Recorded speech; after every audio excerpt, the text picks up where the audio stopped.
Welcome, campers, to another episode of the Campfire Gaming Podcast. My name is Mike. I will be your host today on this episode. Time of recording, September 28th. How is everyone doing out there in listener land? That's amazing to hear. Tonight with me, I've got Rich, Chris, and Matt. Gentle Feathers, how are we doing today? October's already here. That's terrifying. Yeah, it's September still. It's a book club. It's a book club episode. Ooh. We love those. Yeah, it's true. It's gonna be an exciting time. It is a book club episode. I have a frog in my throat today from allergies, so you don't get any Muppet voices today. I apologize for that, but I've just been trying not to cough this entire time. So I will try to do my best not to do that through the entire episode. I feel your pain, homie. Yeah, I feel your pain. Should I do 10 minutes of trying to do voices again? If you want. What would you have done the voice? Made it sound like if you did it. Matt's the new narrator. Yeah. Oh, nice. For those of you that have been following along, you already know what we're going to talk about a little bit. Those of you who have not, we're going to get into Bastion. This is a community recommended game.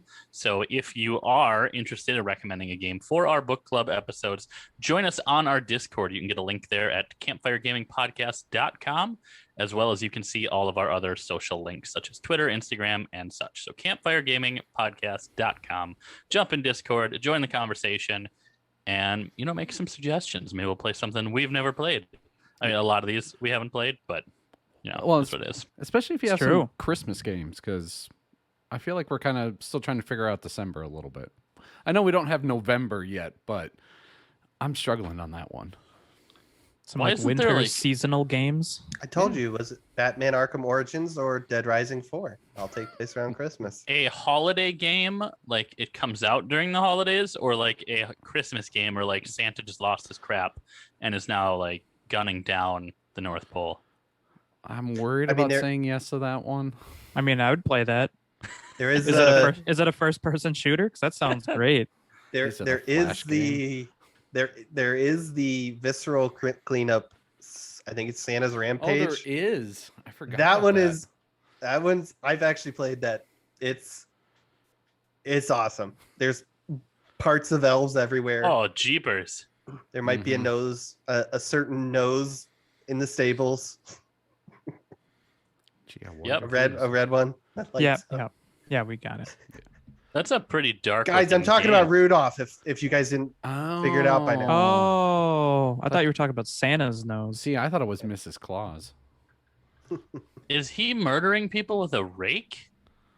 I think he murders people with everything. With a lot of different things. That map was messed up. Yeah. His hands kind of look Ronald McDonald-y, so I think they could go a whole different direction with this game. Can you imagine chasing Grimace for like a half hour? You. Dark. Grim. Yeah, so today we're going to talk about Bastion. No more McDonald's. All about this kind of apocalyptic game. Some bad things happened. The developer for this game, Supergiant Games. They also did Hades, if I am correct to say so. And Transistor. Didn't they have another one in there too? I think it was called The Last Campfire. I think it's something to do with a campfire. Yeah, Transistor. Oh, okay, I see. They have a theme. Yep. Nope. Last Campfire is Hello Games. I'm confusing that one. Gotcha.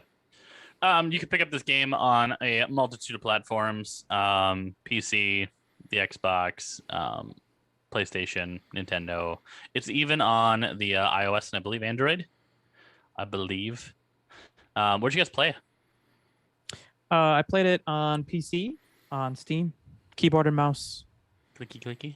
Played a PC, but I'm a console noob, so I used my Xbox controller. Gotcha. Chris? I just played it on Xbox. Nice. I played on the Nintendo. I apparently can't talk either today. Sorry about that. So I played on the Switch, both handheld and docked, just to see if there's any kind of difference, but we can get into that a bit later. It's kind of an action-adventure game. They call it an action role-playing game, but I didn't really see that much of it. The role-playing part, we'll get into that also later. It is a single-player game, and the price tag on it's about $15 anywhere you pick it up.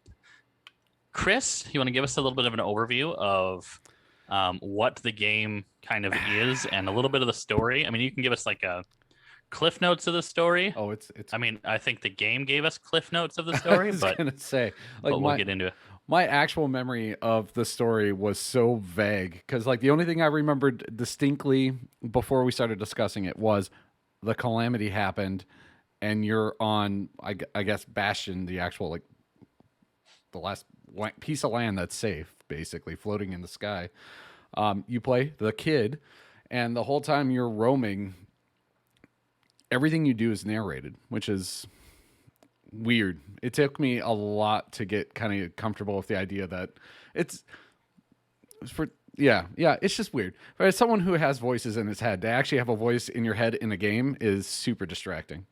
It feels like they bicker. But you basically use skyways to go locate a couple more people, including the narrator, which really threw me off. You rescue, I already forgot their names, Zolf and Zia as well. As you kind of gather cores to build back up the Bastion and add little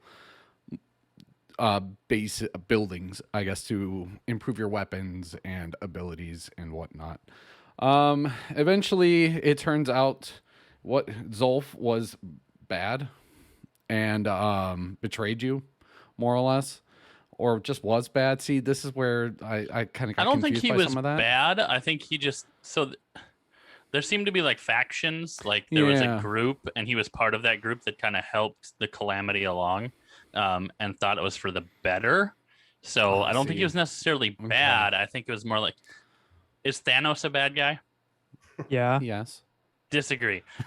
He's like Wreck-It Ralph. He's a bad guy, but he's not a bad guy. Okay. He's see, that's so if different. you take it from their perspective, right? Sure. They're doing things for the greater good. Disappointed in all of you. The greater good. They're greater good. Thank you. If you take it from their point of view, they're looking at it as like, hey, this is actually better. We needed a reset. We have to do things differently now, right? So bad guy as far as the story is concerned, yes, but Okay. From your narrative, from the main character's narrative, he's kind of the bad guy, but you could see how he could be the good guy from his narrative, or from a more general point of view. And no bad guy ever believes that they're the bad guy. There's a handful. Joker always thought he was the bad guy. He knew He it. thought he was doing it for the right reasons. Yeah. He caused chaos for the right reasons. He caused chaos because it was fun. And that too.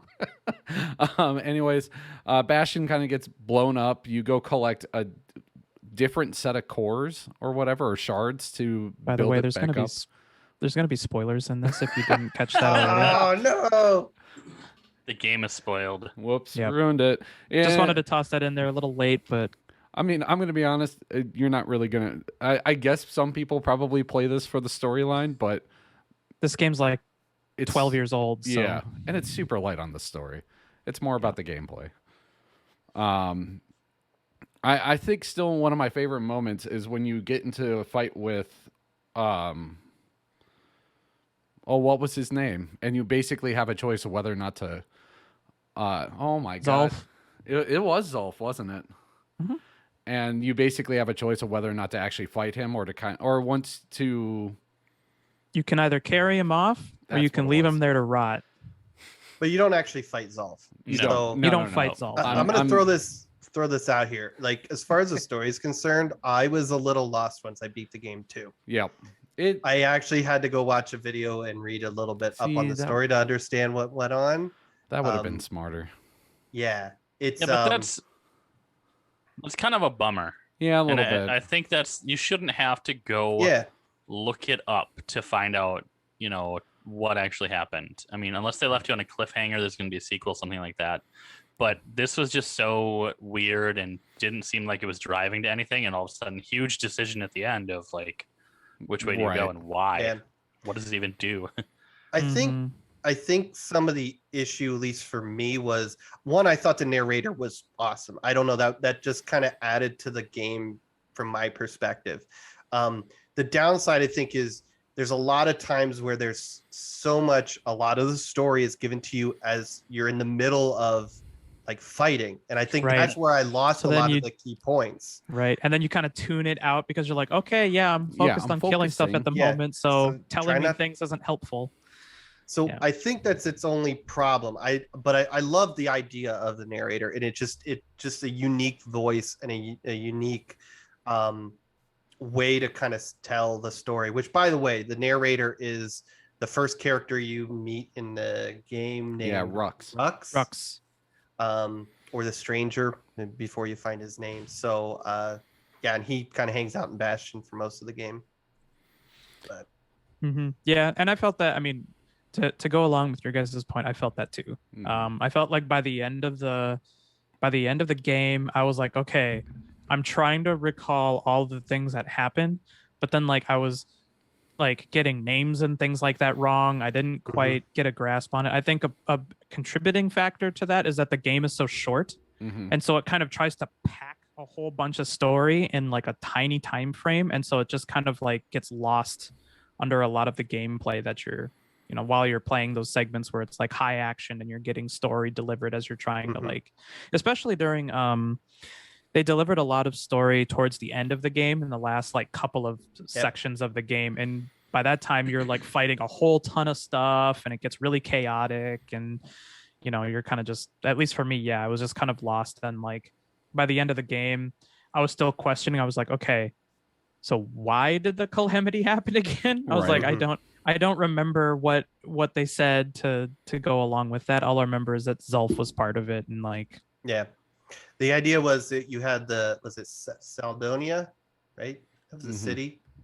Yeah. So the Sals, or that's I think what they called the people in the game. They didn't like the Ura, which was who's you find out Zia and Zolf were. And the Bastion was going to be a way for the Sals to destroy or fight off the Ura, which ironically, this is probably not a good idea. Don't hire an Ura citizen to help build this machine, because that's what happened.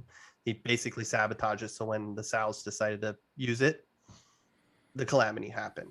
So That is more Got than it. I knew about this game entirely. Yeah. Like, Again, I yeah, never I thought didn't any catch of any that. of that. I'm gonna be upfront.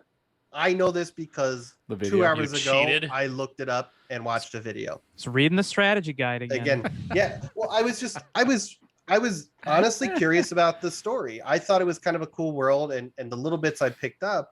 But again, after I beat it, I just felt this like, well, like kind of what happened, right? You know, so I wanted to know more. So I do want to put that up front. Is I played the game and didn't have a big understanding of what happened, so I had to go look it up, which again is probably, you know, a bad thing about the game. But again, maybe, I mean, we all seem to have that same experience, so clearly we're, you know, I'm not a, you know, minority in this. So right. I feel like every time from now on, Matt, when you have a like, I went and watched a video on the thing, we have to put that in the notes as like Matt's Prima strategy point or tip per book club.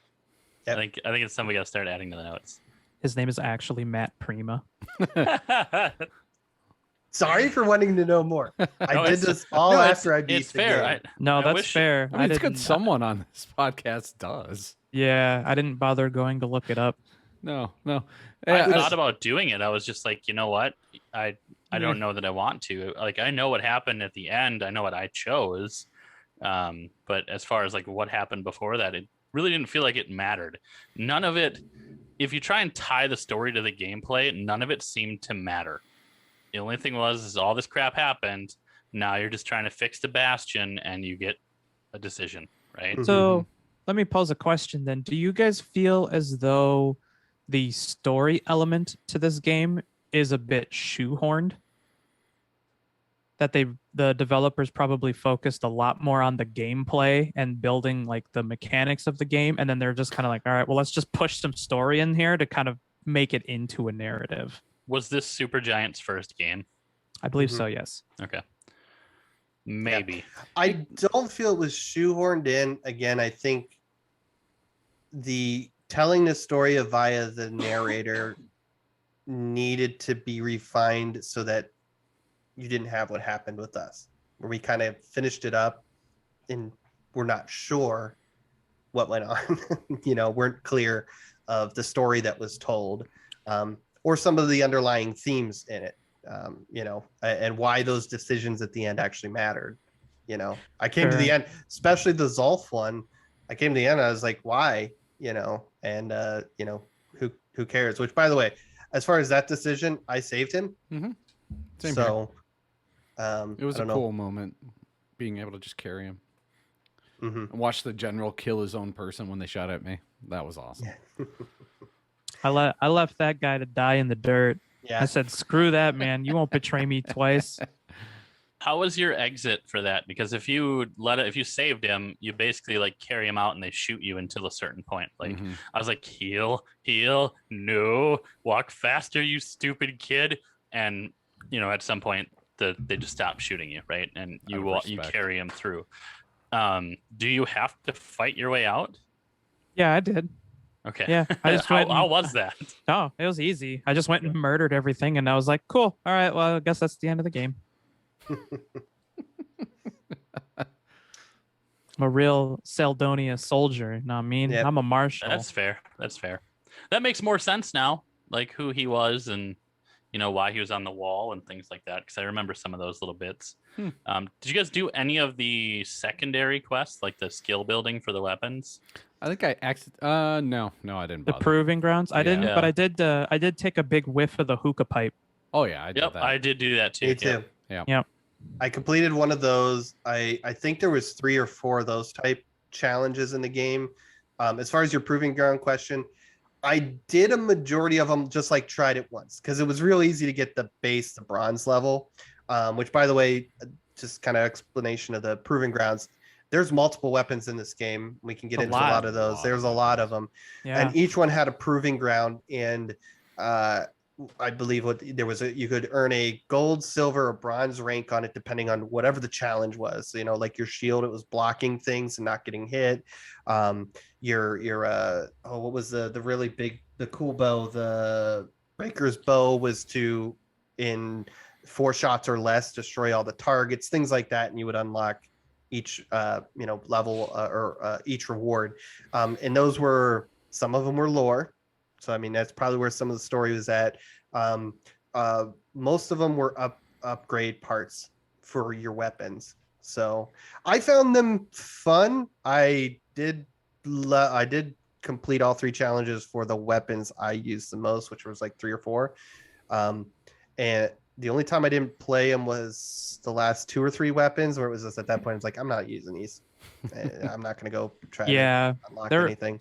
There were a couple of those weapons where it's just like, the way that this game plays out does not lend itself very well to using these kinds of weapons. Like one of them being the sniper rifle. Yeah. I thought didn't work very well. Mm-hmm. The mortar didn't work very well. And I think there was like one more, but those are the 2 that I can immediately think of, where you have to like walk really slow or sit and charge and attack. Yep. And when you have stuff flying around you all the time and there's stuff you got to dodge, it's just like, nah, this is kind of dumb. I actually used the sniper through most of it. Oh, see, once I got it, I tried to make the sniper rifle work for me, and I couldn't do it. It took too long. What did you guys end up using most? Cluster shot, I think it's called. Cluster shot. The war machete, so the real. Thing. Yeah. Oh, that one, yeah. Scrap musket. Machete. Yeah, that's what it's called. Yep. The musket. I use the Breaker's bow a lot, because once you leveled it up, you could draw it a lot faster. It penetrated and did a lot of damage. You could, close range or hit people at range. And then the war machete, because I could just bash the in this case, what was the X button, and just murder things or throw it. Yeah, I built up the machete to be as fast as I could possibly get it.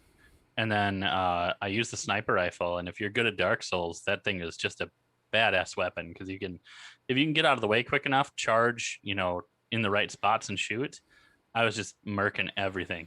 It was great. Wow. Oh, I was going like full on AoE. So I was using mostly, I think throughout almost the entirety of the game, I used the hammer and the shotgun.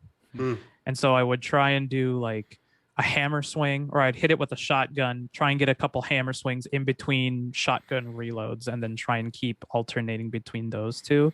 And I was just like mashing the tumble button. I was just tumbling all over, just shotgunning and hammering things. It was awesome. Yeah. I for the most part, I thought all the weapons were kind of unique and fun. There was one or two. I wasn't huge on the sniper rifle, but I guess probably my second complaint with the game came with the amount of weapons and how you got them. It was so spread out, and the thing that frustrated me was when I came across a new one, it forced me to pick that up and put it in a slot that I didn't want it to, because for whatever reason, the way it's default, maybe I could have gone and switched into controls. I just never looked, but the range always went into the X button and the melee always went into the B. But for years of playing video games, X is always the melee, the hit it, right? So I would switch at the Bastion where you could customize your loadout. I would switch basically reverse those. Oh, no. So depending on, and then when you get into level, like it never caused me enough trouble that I died a bunch and had to restart or something like that. But it was always like, okay, this looks like a range. That sucks. Now I'm gonna have two ranged weapons until I can find either beat the level and get back to the Bastion, or there was like Little arsenal, huts like you could stop arsenal in, outposts that you could switch it at. So again, it was I in a way I kind of like being forced, because anytime you picked up a new weapon, the level design kind of had you using it. So it was kind of nice. Okay, kind of being forced. Let me see if I like this. Let me play for, even if it's just a couple minutes, see if I like this weapon.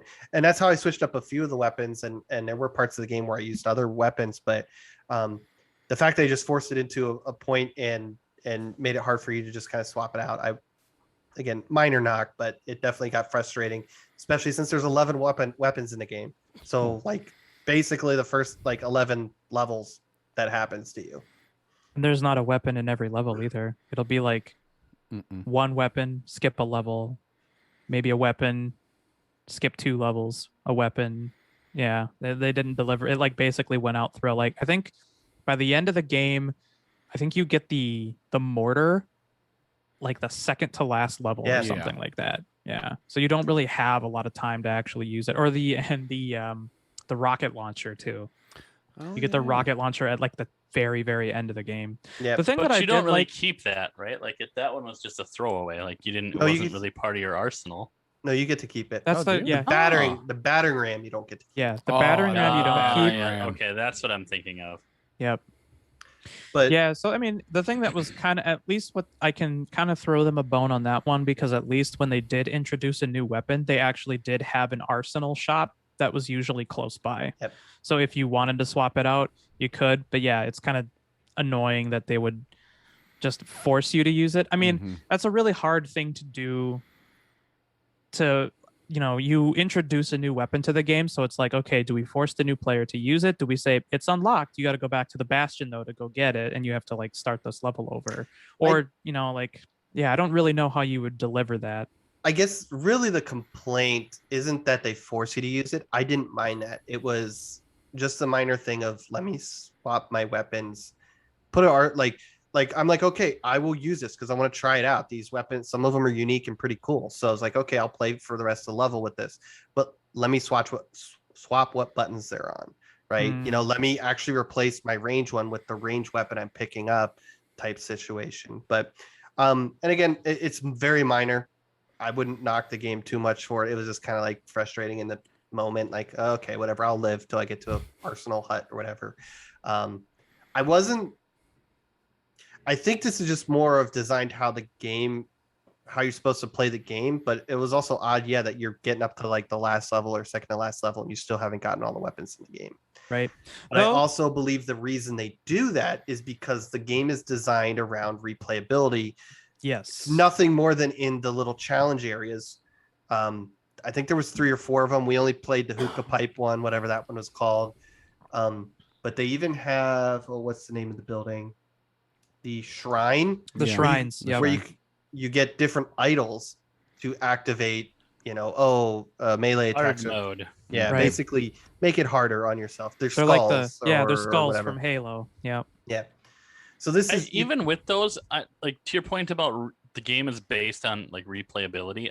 I don't see any personally.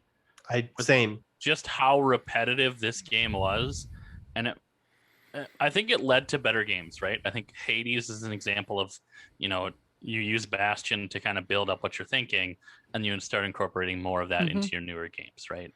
It's an iteration. But with this, it was just so repetitive that I was like, okay, is there anything else that I get to do? Nope. I'm looking for cores still. Cool.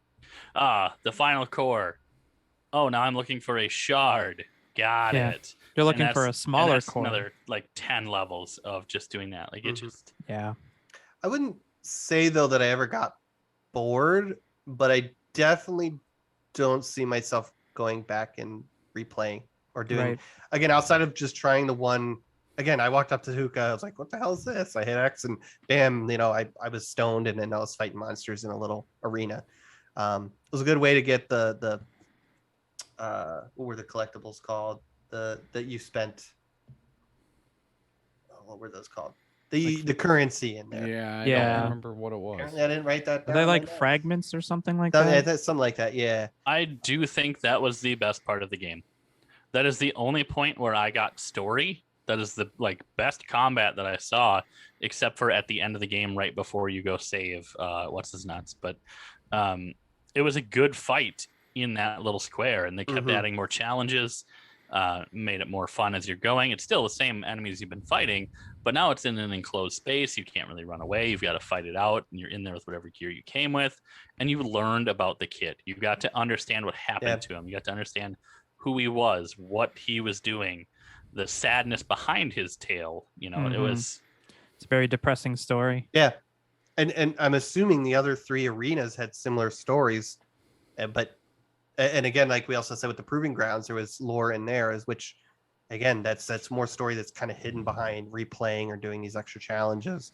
Who knows? Maybe the idols even had story if you turn them on. I don't know.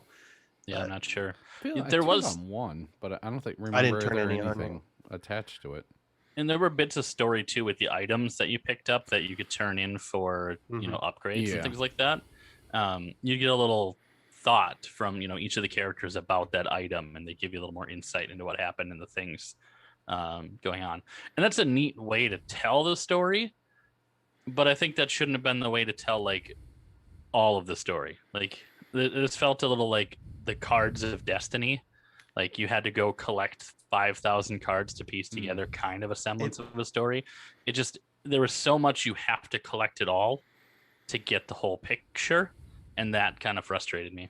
It felt like the story, there was a calamity with the story that blew it all apart, and you had to go do all these special things to find these fragments. Don't make put it all make together. Sense. Don't make it make sense. Is that what they told you in that? Is that no? That was my own analogy. That was my own analogy. Comparing it comparing it to what happened in the game. No, I mean, that's fair. Realistically, though, all those story elements. Yeah, to your point with Destiny, if you want to figure out what's going on in the first game, you got to read all this crap. It's a really good story, but most people are not going to sit down and just read through all the Grimoire. Yeah. Well, also they even made it harder in that game by making you go to a website to do it, not even in game. But anyways, so the thing that I actually do like, and where I would see myself doing a replay of this, is for that reason, is that I would like to see how different weapon combinations would work, how upgrading some of those weapons, what some of those upgrades kind of did. Because the problem that I had with, it's not really a problem. The thing that I was really surprised by with Bastion is just how short it is. Mm-hmm. So for me, it was no joke. I played it, I beat it in 3 hours. And so by the time that was over, I'm like, cool. I've only used really 4 weapons. I didn't really use any of the shrines. I didn't do any of the Proving Grounds, which, that's a lot of content that I probably missed, but I saw those as more practice than something necessary to kind of progress the game at all. So I was just whatever, I can get fine with these. But I remember I tried out the dual pistols. I got really frustrated because I was in one of the jungle levels, and so I had pistols and my shotgun because I loved the shotgun. And it was really hard to whack my way through the barricades and things like that, because the shotgun wasn't hitting them or something like that, or it would take forever. And so I was just man, this could have been fun, but I'm gonna have to ditch these pistols to get my hammer back, because I really need to just clear my way through all of these barricades. So it'd been fun to like, spend some more time experimenting to see like, what weapon combinations work. We didn't really touch on, that there is leveling in the game. And when you level, you get basically new passives, or you have unlockable slots for new passive. And that's like, I thought it was weird that the kid drinks a lot and he gets passives from drinking a bunch of booze. Let's also be clear here. The kid is just a name he has. He's not actually a kid. It's not a child. You don't know that. Yeah, we have no idea. We don't know what his age is. Based on how he looked, you tell me. No, they did say that he was on the wall for 10 years. He was on the wall for, yeah. And wasn't there an age when he finally reached it, he could go join the wall? There was something in there, but yeah, I mean, he's called the kid, but he's not actually a kid. But yeah, so he drinks these potions and it's booze. Drinks a lot, yeah. Yeah, they're not potions, it's booze. They have like a Bastion bourbon or something like that, I think is one of the potions. But yeah, you can unlock a bunch of those passives to kind of change up a little bit more of the gameplay. One of the things I actually really liked is just how configurable your character kind of is, just through all these different kinds of systems and how they kind of play together with like modifying how you get crits or your speed for things, what you do with your health to make yourself more tanky or whatever. Yep. I thought that was I like that. I tried to make my guy a little bit more tanky, but it was nice, yeah, that they had that customization as far as the potions or tonics or whatever they were called, and a customization with your weapons, and then also being able to pick your special attack. I think it was called. So yeah, I mean, again, once I was 5 or 6 levels in, like you see this with the distillery, you see it with the shrine, you see it with the customization of your weapons and potions and all that stuff, the specials. You realize this is a game about replaying it and yet trying out different combos, and in the case of the shrine, if you get that deep into it, it's making it harder and try to grind your way through it. Right. And so, yeah, maybe a little bit of replayability. I mean, like, I'm sure like the levels aren't randomly generated or anything like that, or at least not that I could tell. So as far as I know, like it's going to be the same playthrough every single time, which is, yeah, like to Mike's point, that's if you're going to be doing replayability, that does get pretty repetitive considering how short the game actually is. You're going to be seeing a lot of the same levels. And I mean, for the most part, there's not a huge variety in the enemies that you do fight.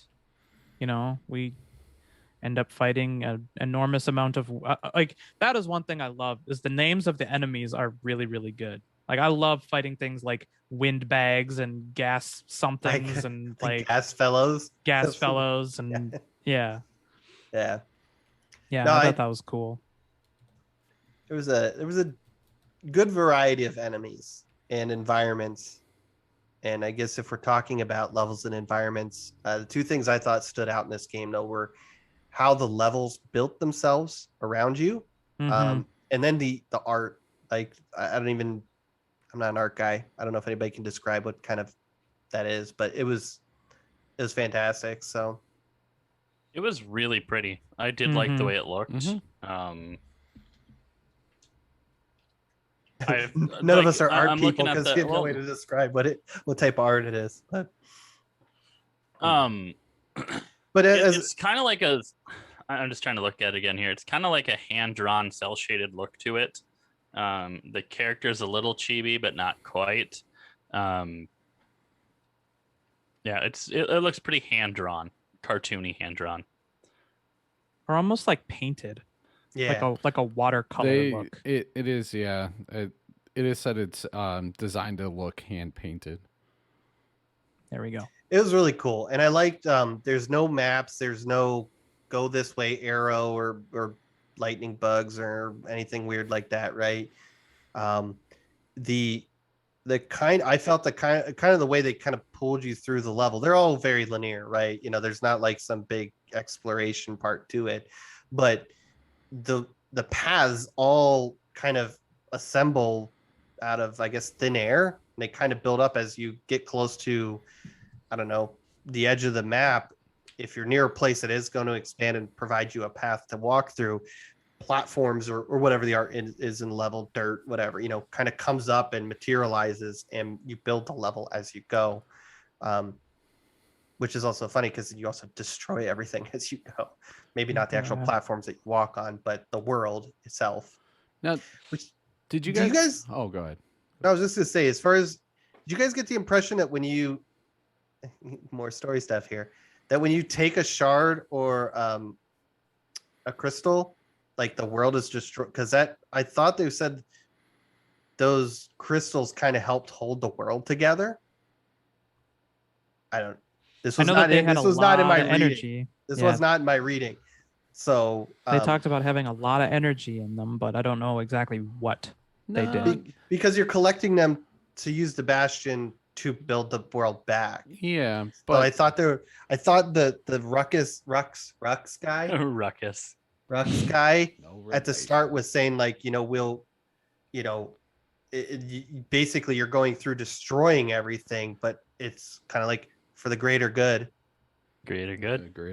Kinda. It was like, but you would get these crystals, the Bastion. It's like, okay, it's for the greater good because that you're destroying everything because you're bringing the crystals back to the Bastion. When you collect enough, you can reverse time and basically reverse all the damage you did. Yeah. It was so at the end of the game, you're presented with yet another choice, and that's to activate the Bastion and basically see if it would revert time, or you kind of just say F it and just leave and start life anew somewhere else. Mm-hmm. Which did you guys choose? Start anew. Always start anew. I like reset, start anew, or like, because if you just drive off, you're starting anew. I mean, no matter what, the game treats it that way. But I left. I did not restart the world. Okay.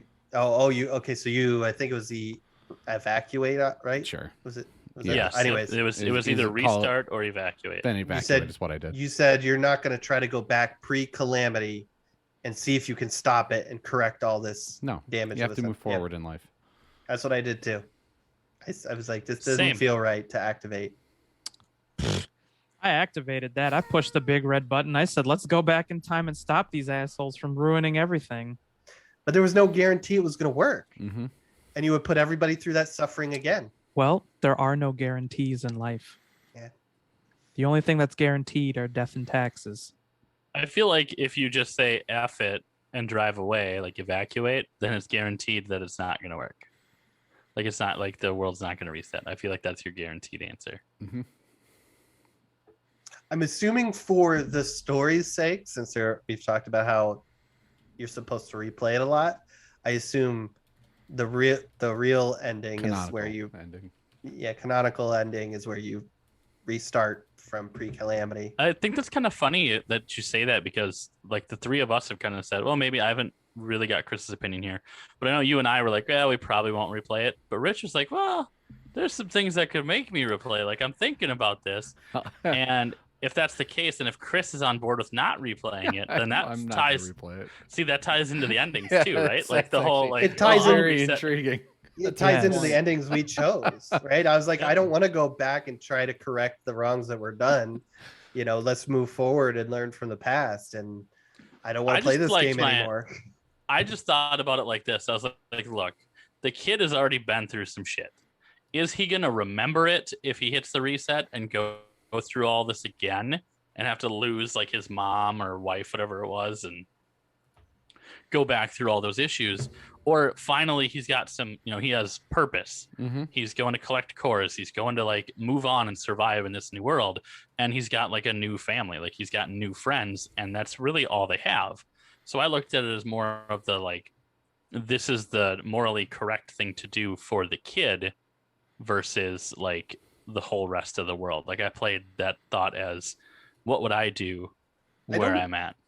I don't think it necessarily reset the world where you just started refresh like all the way back in time. Like, I think it just reset back to like right before the calamity. Right. Well, back in time. What Ruckus ends up, no relation. No relation. So what he ends up, I think what he says in the game is that you probably won't remember anything that's happened here. Yeah. And I think he even says right. like, you won't. Probably. I can't see. That's why I don't I- entirely remember, because he says something about not remembering who he is. Who the narrator says you won't know who I am anymore. I mean, that was the start of the game. None of the 4 characters you interact with, Rux, Zolf, and Zia, and yourself, you really don't remember. They kind of remember who they are, because that's what happens when. Remember, you found the journal in the one level. Was it journal or letter? Journal. In the one level, and then you give it to Zolf. He reads it because he can read whatever it was, but Zia couldn't. And then that's when Zolf runs off and just sabotages the Bastion and then runs away. Right? He betrays you. Right? Mm-hmm. I mean, it stands to reason that our playthrough is not technically the first time this happened. That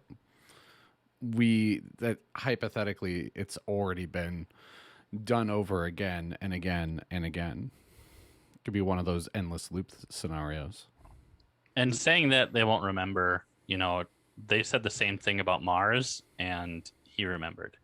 So I'm just saying that these time travel things I don't just always play out rewatched the way that. people think.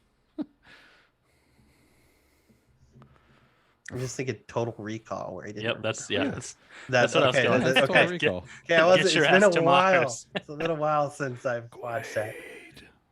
Unless it's like Edge of Tomorrow or something like that. Yeah. Yep. Yeah.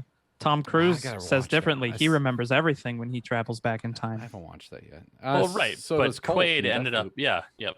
But I think that's the whole thing is, there's no guarantee that they didn't know if they would remember, and there was no guarantee that they could stop the calamity if they went back, which again was Well, another led into my personal decision to go forward Mhm.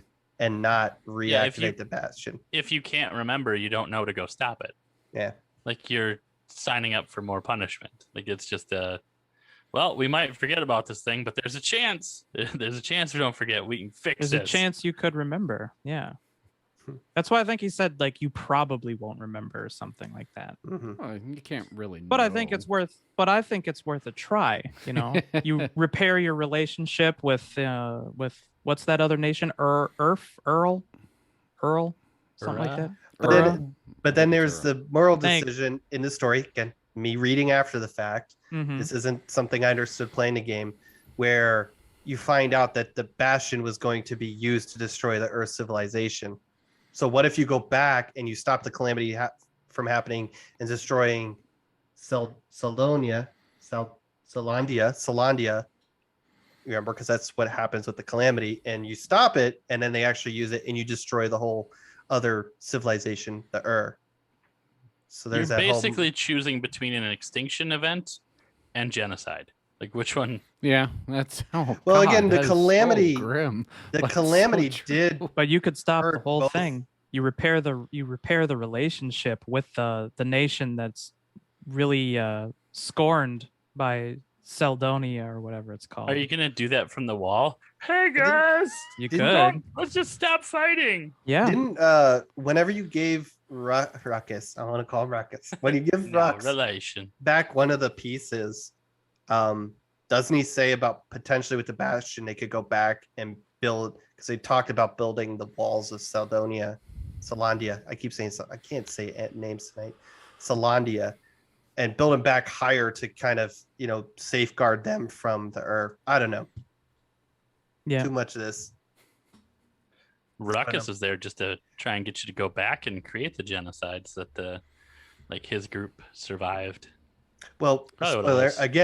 again, outside reading, he was one of the people that built the Bastion Mhm. and put Doesn't he say Zia, that? and put Zia's father in, who was in charge of also building it and program. I don't know, however it's built. There is so much I didn't know about this. Doesn't change my opinion about the game, but Again, Zia's also an so that's why Zia's father sabotaged it and it blew up and created calamity instead of destroying his civilization. Yeah, crazy stuff, insane.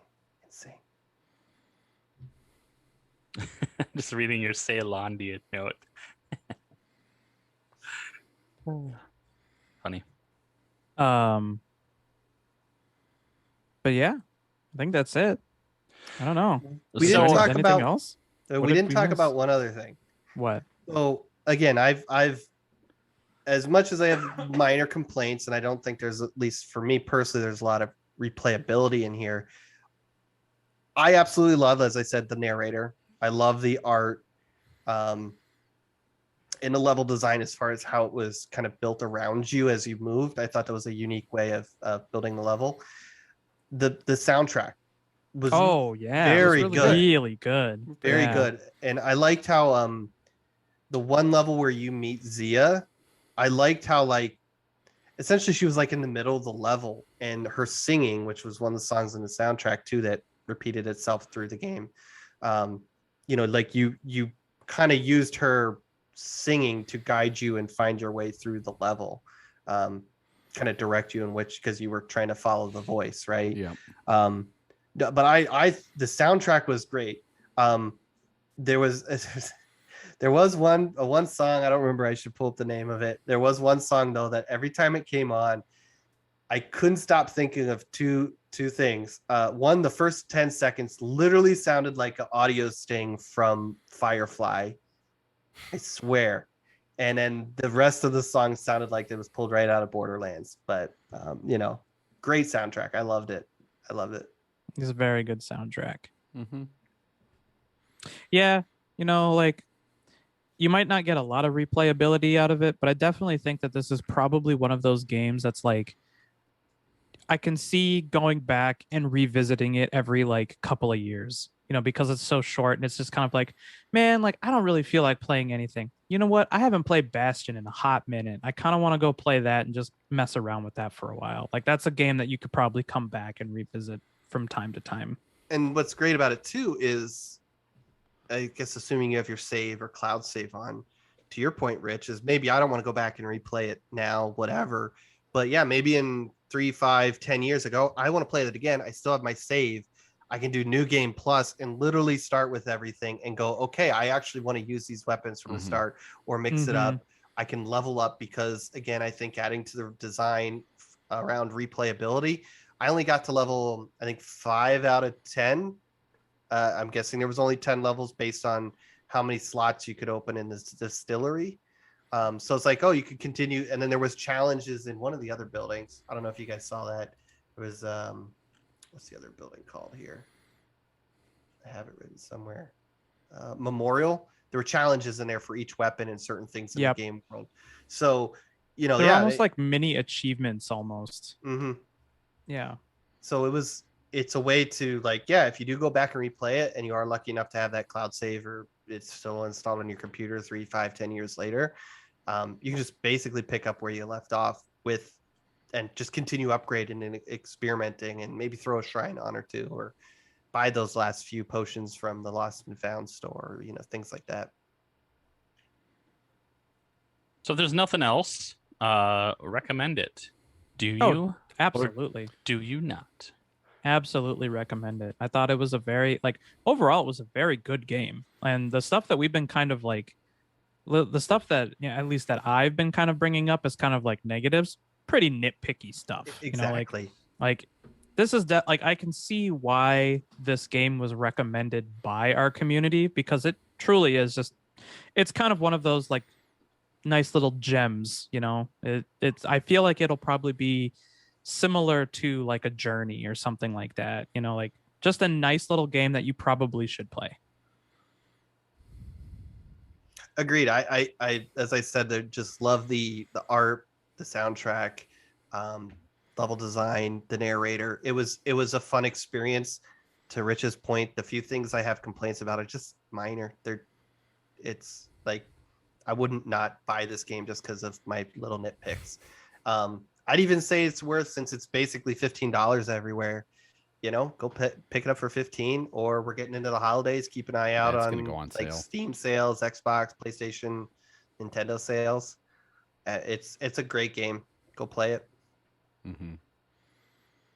For me, I wish they would have done a little bit more in like the design, level design, things like that. The gameplay was extremely repetitive, and so were most of the levels. It's really pretty and it was fun, but I wouldn't recommend grabbing it at full price. I would say absolutely wait for a sale.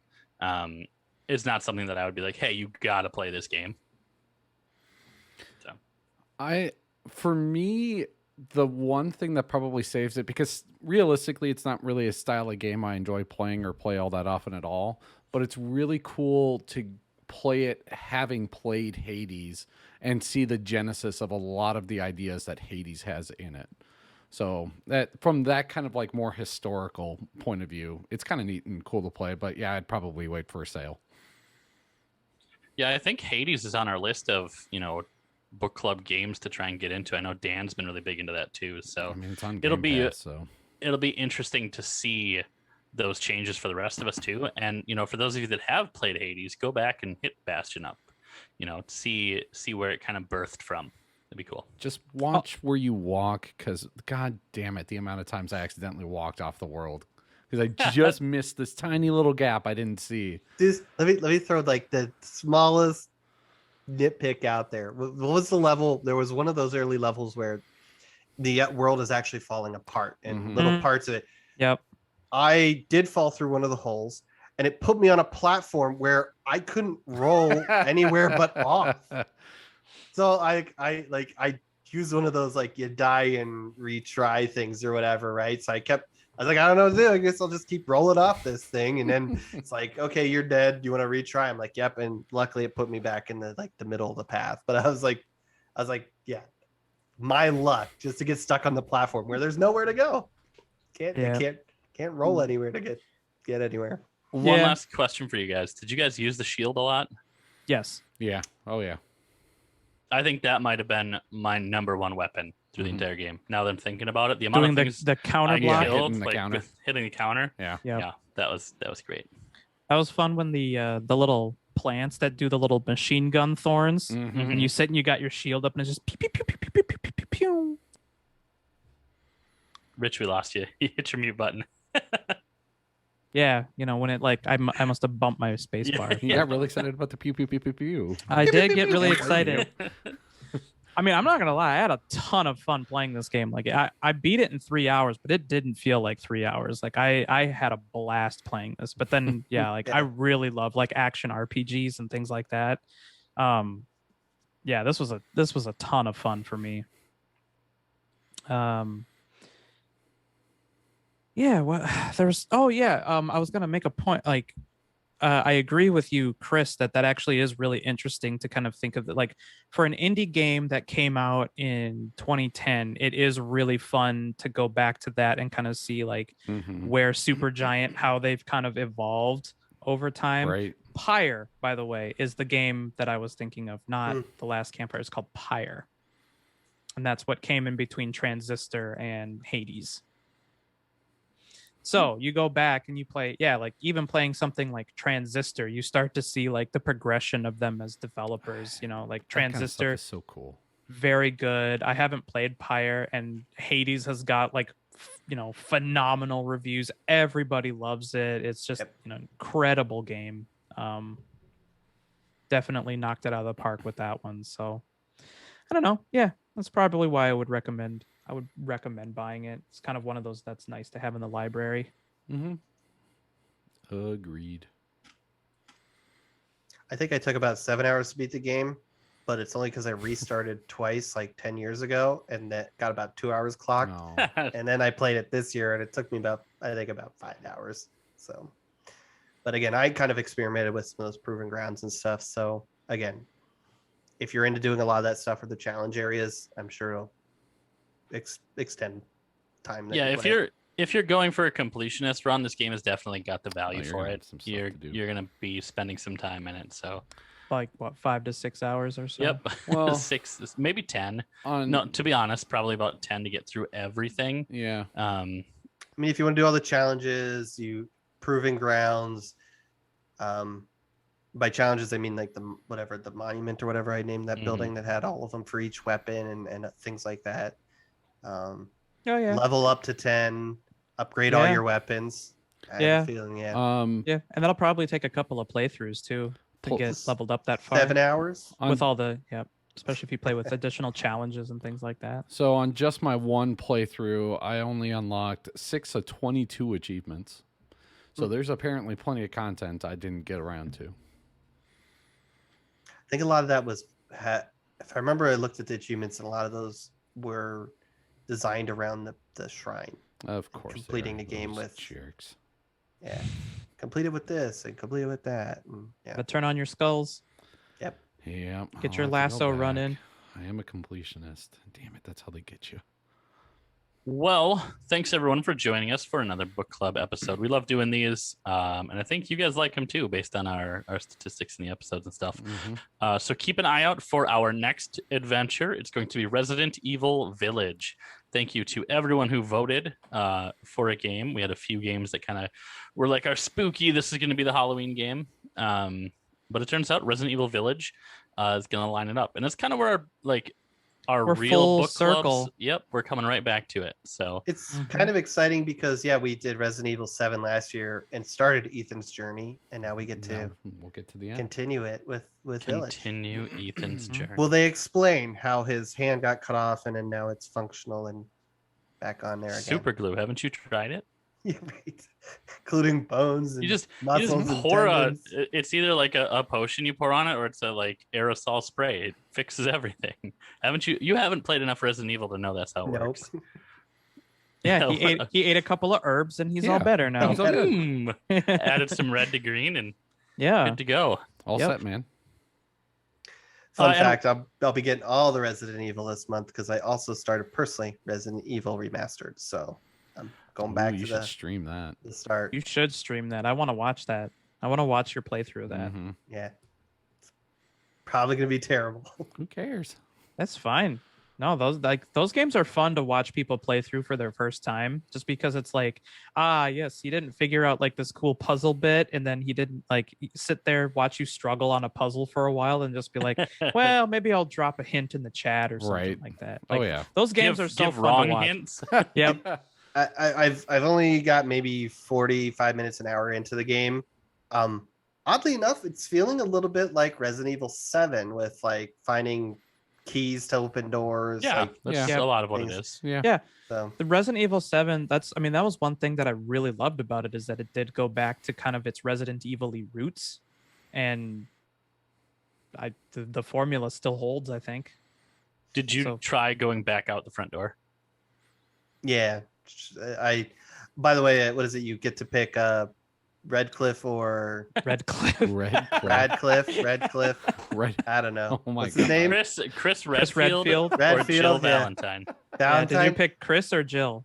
So what I did was I closed my eyes and just kept hitting a direction on the D-pad, and then I stopped and I'm playing Jill. Nice. Perfect. The master of unlocking. Yep. She's got that fancy dancy lockpick. Mm-hmm.